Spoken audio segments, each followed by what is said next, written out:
3-5 కిలోమీటర్ల దాకా వెళ్తుంటాం.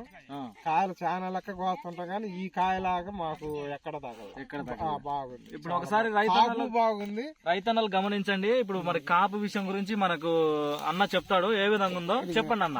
బాగుంది, ఇంకా ఆ రకంగా కాపు బాగుంది. కనీసం వంకర కూడా లేదు, కాయ సరిగా బాగా చక్కగా ఉంది. ఎలాంటి ఇబ్బంది లేదు రైతు, అసలు ఎలాంటి ఇబ్బంది లేదు. ఎవరైనా వేసుకోవచ్చు, ఇబ్బంది ఏమి లేదు.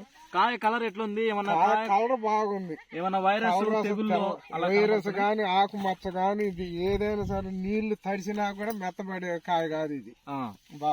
బాగుంది, చాలా బాగుంది. కాపు ఎలా ఉంది? చిక్కడి కాపు చిక్కగా ఉంది. ఎక్కడైనా వైరస్ మొక్కలు గాని మేము రోజుకి 5 సంచులు గట్టిగా కోస్తున్నాం, పెద్ద పెద్ద సంచులు. ఏ చేలో కూడా 4-3.5 అంతే. ఒక సంచిన్నర ఎక్కువ కోస్తున్నాం ఇక్కడ. అంటే కోత బాగా తెగబట్టే కదా, తెగబట్టింది బాగా మీకు సులువుగా దిగుతుంది, సులువుగా ఇబ్బంది లేకోకుండా. అలాగే గమనించండి అన్న, ఇప్పుడు కాయ ఆల్రెడీ తెంపినారు, పచ్చికాయ కూడా రెడీగా ఉంది.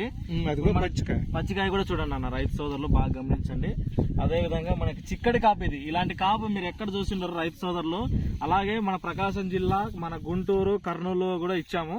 ఇలాంటి కొత్త రకాలను, నూతనమైన వంగడాలను మీరు వేసుకురండి అన్న. రైతు సోదరులకి మా సలహా ఇది. ఇన్స్టా సీడ్స్ అదిరా ఈ మిరప విత్తనాన్ని చూడండి, మీరు చూపించండి అన్న ఒకసారి. చిక్కడి కాపు, అసలు ఎక్కడ చూసినా కాయలు అన్ని కూడా గుత్తులుగా ఉన్నాయి.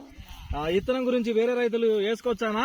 వేసుకోవచ్చు. మీరు చెప్పండి అన్న, వేరే రైతులు కూడా చెప్పండి. ఇత్తనం పేరు వచ్చేసి అదిరా, ఎవరైనా వేసుకోవచ్చు, ఇబ్బంది ఏమి లేదు. బాగుంది తోట. ఇత్తనం పేరు అదిరా. ఇన్స్టా సీడ్స్ అదిరా.